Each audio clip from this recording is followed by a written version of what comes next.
और चलिए अब आपको बताती हूं चीन के बारे में। बात करते हैं दुनिया की महाशक्ति बनने को तैयार चीन की। चीन अमेरिका और रूस के बाद तीसरा सुपर पावर बनने के लिए तैयार नजर आ रहा है और अपनी सेनाओं को नए हथियार भी मुहैया करवा रहा है, ट्रेनिंग भी दे रहा है और पड़ोसी मुल्कों पर धौंस जमा रहा है। चीन जंग के और भी खतरनाक फेज में प्रवेश करने की तैयारी कर रहा है। यह भी बताया जा रहा है कि चीन शांति दूत का सिर्फ और सिर्फ दिखावा करता है। परमाणु और केमिकल वॉरफेयर की तैयारी उसकी तरफ से अब की जा रही है। बीजिंग के सीक्रेट मिलिट्री बेस पर सैनिकों को रेडियोलॉजिकल, बायोलॉजिकल और केमिकल प्रोटेक्शन की ट्रेनिंग दी गई है और पश्चिमी मीडिया की रिपोर्ट में यह दावा किया गया कि चीन अपने गुप्त ठिकानों पर रूसी सैनिकों को बुलाकर अपने जवानों को खतरनाक मिलिट्री ट्रेनिंग दे रहा है, जहां उन्हें रेडिएशन, घातक केमिकल हमलों से निपटने के साथ साथ उनके इस्तेमाल के तरीके भी सिखाए जा रहे हैं। यह भी बताया गया कि सीक्रेट रूसी दस्तावेज से पता चला कि रूस के रक्षा मंत्री आंद्रेई बेलोसोव ने अगस्त 2025 में खुद एक इंटरनल ऑर्डर जारी किया था। अब चीन का रूस से कनेक्शन सामने आया है, दोनों की दोस्ती जग जाहिर है। लेकिन इस सीक्रेट डॉक्यूमेंट में लिखा क्या था वो जानिए। इसमें लिखा था कि रूसी सेना का एक स्पेशल डेलीगेशन चीन की PLA ठिकानों पर खास ट्रेनिंग के लिए जाएगा। बेशक अपनी सीमाओं और देश की सुरक्षा के लिए रूस ने यह कदम उठाया हो, लेकिन इतने बड़े जनरल्स और टॉप लेवल के अधिकारियों के सीक्रेट मिशन में मौजूदगी से एक बात साफ इशारा करती है कि चीन इस बहाने रूस को अपने खतरनाक और जहरीले कूटनीतिक खेल में घसीटने की फिराक में है। दस्तावेज ये भी बताते हैं कि रूसी सेना के जवान एक चीनी ट्रेनर के सामने बैठ करके लेक्चर सुनते थे। कमरे के ठीक बीचों बीच चीन ने एक मॉडल न्यूक्लियर रिएक्टर रखा हुआ था ताकि ट्रेनिंग अच्छे से करवाई जा सके और इसी मॉडल न्यूक्लियर रिएक्टर के माध्यम से वो रूसी सैनिकों को भी परमाणु तकनीकों की बारीकियां समझाता था। अब ये खतरनाक इसलिए है क्योंकि रशिया और यूक्रेन के बीच में पिछले 4 साल से ज्यादा वक्त से युद्ध चल रहा है और उन सब के बीच में केमिकल ट्रेनिंग। और इतना ही नहीं, इसके अलावा उन्हें किसी भी संभावित परमाणु हमले के वक्त बंकर्स के वेंटिलेशन सिस्टम को जहरीली हवा और रेडिएशन से बचाने के प्रैक्टिकल तौर तरीके सिखाए गए हैं। आगे बढ़ने के लिए, दुनिया को समाप्त करने के लिए ये देश तैयार नजर आ रहे हैं। यूरोपीय अधिकारी जरूर ये कह रहे हैं कि किसी भी सेना के लिए बायोलॉजिकल और न्यूक्लियर वॉरफेयर की ट्रेनिंग बेहद संवेदनशील और रणनीतिक होती है और चीन जिस तरीके से ये परमाणु केमिकल वॉर की ट्रेनिंग को बढ़ावा दे रहा है उससे जाहिर है कि वो दुनिया में किसी बहुत बड़े महाविनाश के संकट का ग्राउंड तैयार कर रहा है। और वहीं सीज फायर के बावजूद इजराइल के हमले लगातार चल रहे हैं और ये हमले दक्षिणी लेबनान में हो रहे हैं। सिद्दीकीन में बड़ा हमला किया गया है दक्षिणी लेबनान के। इजरायली सेना ने यहां पर एयर स्ट्राइक की है। इलाके में विस्फोट की कई आवाजें सुनाई दी गई है। हालांकि दोनों के बीच में शांति समझौता हो चुका है, लेकिन इस सीज फायर का उल्लंघन भी बराबर से किया जा रहा है। हिजबुल्लाह का कहना था कि अगर उन्हें इजराइल पर हमला करने से रोका गया तो गृह युद्ध जैसे हालात हो जाएंगे। इजराइल पर लगातार हिजबुल्लाह की तरफ से जब हमले होते हैं तो इजराइल पलटवार करते हुए दक्षिणी लेबनान के अलग अलग हिस्सों को निशाना बनाता है और इस बार दक्षिणी लेबनान के सिद्दीकीन में बड़ा हमला किया गया है।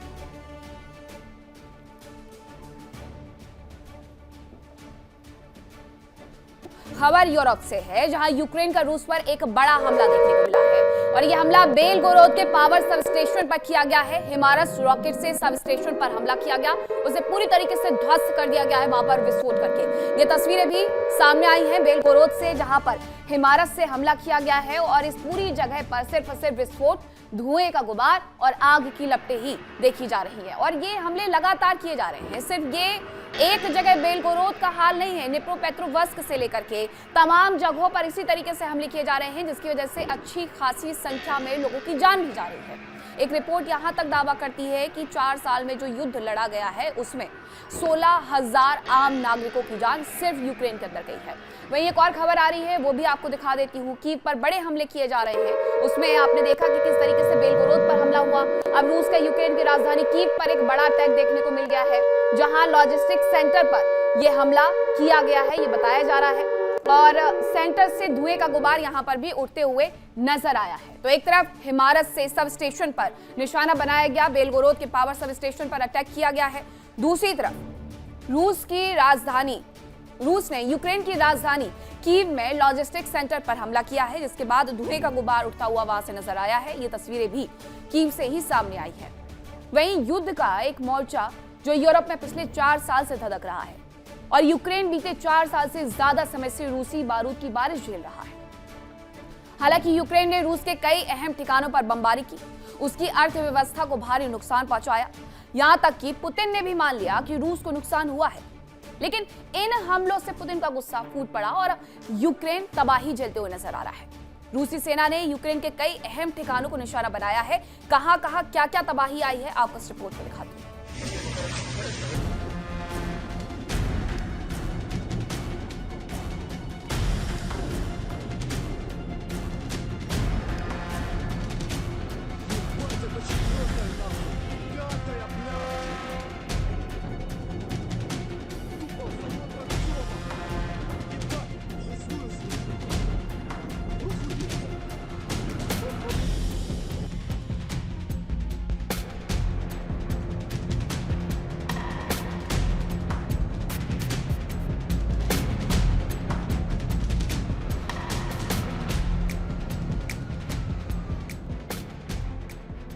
रूस और यूक्रेन युद्ध को 4 साल से ज्यादा समय हो चुका है, लेकिन अभी तक ना तो कोई पक्ष पूरी तरह जीत हासिल कर सका और ना ही दोनों पक्षों ने बातचीत की प्रक्रिया को आगे बढ़ाने में दिलचस्पी दिखाई।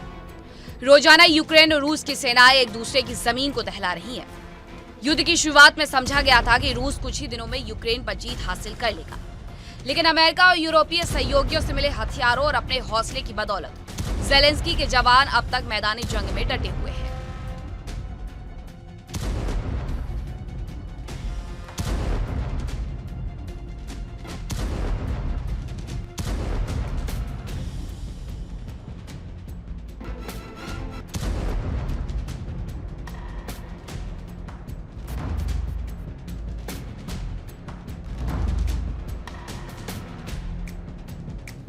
यूक्रेन ने रूस के खिलाफ 40 दिन के स्पेशल ऑपरेशन की शुरुआत की, जिसमें रूस की आर्थिक रीढ़ यानी तेल और गैस के कारोबार को भारी नुकसान पहुंचाया गया,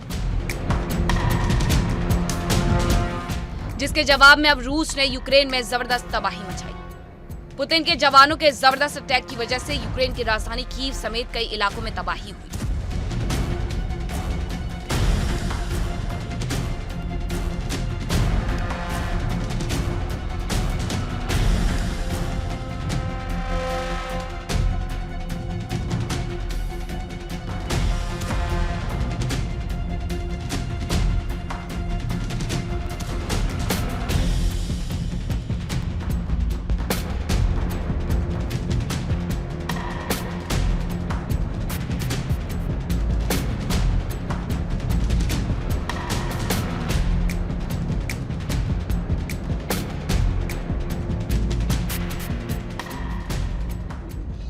इमरजेंसी सर्विसेज के अनुसार हमले में कीव में 21 लोगों की मौत हो गई, जबकि 90 से ज्यादा लोगों के घायल होने की खबर है।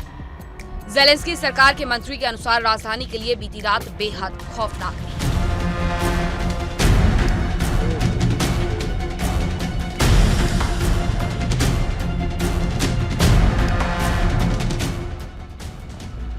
बताया जा रहा है कि रूस के ड्रोन और मिसाइलों की चमक से रात रोशन हो गई और कीव में जोरदार धमाकों की गूंज सुनाई दी। आसमान में काले धुएं का गुबार उठता दिखाई दिया और एयर डिफेंस की फायरिंग से निकली रोशनी की लकीरें हवा में दिखाई दी। अधिकारियों के अनुसार शहर में 30 से ज्यादा जगहों पर नुकसान हुआ, जिनमें लगभग 20 रिहायशी इमारतें शामिल हैं। बताया जा रहा है कि कीव में 3 से 4 बैलिस्टिक मिसाइलें गिरी, जिसमें लोग दहशत में आ गए। बताया गया कि कीव के डेस्नियान्स्की में लोग एक क्षतिग्रस्त 9 मंजिला इमारत के अंदर फंस गए और डानित्स्की में एक मल्टी स्टोरी बिल्डिंग का बड़ा हिस्सा ढह गया।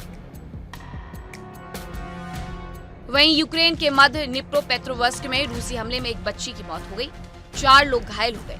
ये सभी लोग एक ही परिवार के सदस्य थे। क्रेमलिन के प्रवक्ता दिमित्री पेस्कोव के अनुसार बमबारी सिर्फ सैन्य या सेना से जुड़े ठिकानों पर की गई।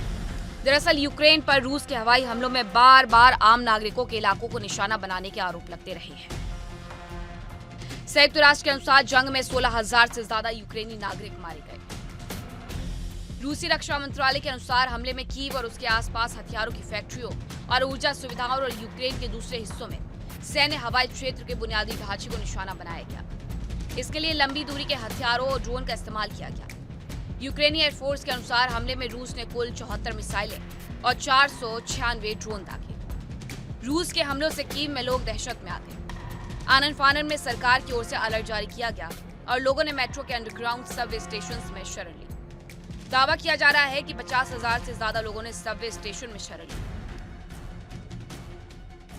साफ है कि यूक्रेन ने रूस को बातचीत के टेबल पर आने के लिए मजबूर करने के लिए ऑपरेशन शुरू किया, लेकिन ये ऑपरेशन अब बैकफायर करता नजर आ रहा है। देखिए इंडिया डेली 24/7 अब आपके स्मार्ट टीवी पर। इंडिया डेली मौजूद है सभी डिजिटल प्लेटफॉर्म पर लाइव और लगातार। इंडिया डेली 24/7 हर दिन राष्ट्र को समर्पित।